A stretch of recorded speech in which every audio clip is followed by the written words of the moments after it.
House Bill 4748. Imagine this.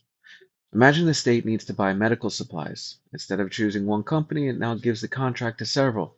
When the time comes to place an order, an agency can pick whichever vendor it prefers from the pre-approved list.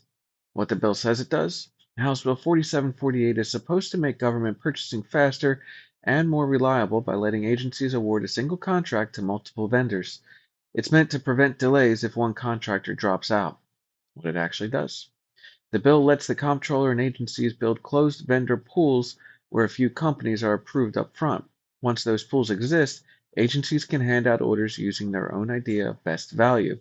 That gives officials more control and leaves the public with fewer ways to see how billions in contracts are distributed. Who benefits? Large vendors who make it into the vendor pools, the comptroller's office and agency's purchasing staff who gain more discretion, and professional service firms such as law and consulting companies which stay exempt from these rules. Who pays the price?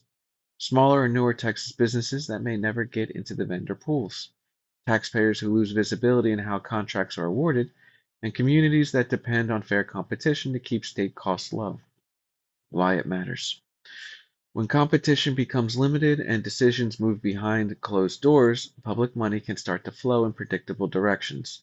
Fewer vendors mean higher costs over time, and exemptions for professional firms keep some of the biggest contracts hidden from public view. Questions to ask your lawmakers. How will Texans be able to see which vendors get the most orders and why? Why not require open rebidding every few years to keep competition fair? And would you support adding independent audits to make sure best value really means what it says?